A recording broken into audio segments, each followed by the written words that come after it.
Hi, my name is Jason Wren, and I'm part of the quality team here at Harlem Foods Avon Production Facility. Today's 1-minute message is the importance of doing the right thing.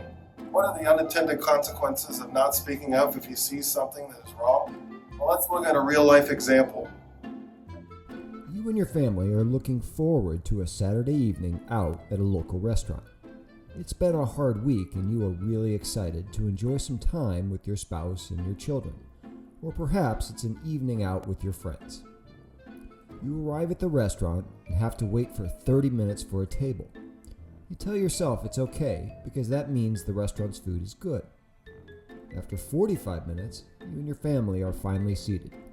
The crowded waiting area and all of the noise made it difficult to talk to one another, but you're glad to be seated and to begin enjoying your evening with your family or your friends.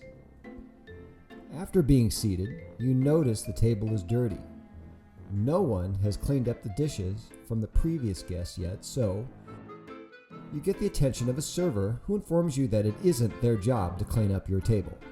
You're a little shocked by their response, but you let it go, waiting for your server to stop by, and eventually someone cleans the mess up off your family's table. As the server is wiping off the top of your table, you notice the rag they're using is filthy and covered with food stains and grime. Do you say something? Your server takes your appetizer and drink order, and 10 minutes later, the cheese dip and pretzel bites are delivered along with your drink. You're shocked to notice that your server is holding the soda one of your children or your friends has ordered by the top with their finger on the rim of the glass and their thumb in the drink. You're even more shocked to notice the dirt underneath your server's fingernails. Worst of all, you're sickened to see the thumb in that glass of soda has a dirty bandage on it. Now do you say something? You reach for your silverware and you drop your fork on the ground. Noticing the floor is covered with pieces of food, grease, and specks of dirt, you ask your server for another fork. Instead, the server picks up your fork, wipes it on their dirty apron, and hands it back to you. Now do you say something? Your food is finally delivered and your meal is burnt.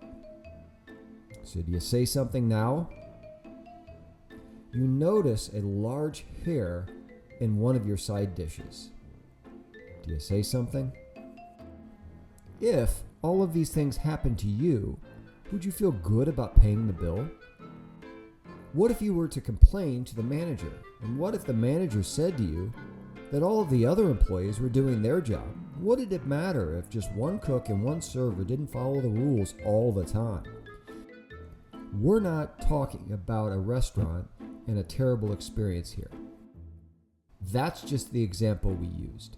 We're talking about GMPs and food manufacturing. When we skip washing our hands, when our personal protection equipment isn't on correctly, when we use the wrong color tools for certain activities, when we do not follow proper cleaning and sanitation schedules. If you are a floor leader, you have a responsibility not to ignore what you see, hear, and learn and make excuses like that restaurant manager did in this example. You can do some housekeeping when you see it needing to be done. Picking up a few scraps and waste isn't hard. We all have a responsibility to know all of our GMPs and operate within the rules, just like the restaurant example. Not just some of us or some of the time, all of us and all of the time.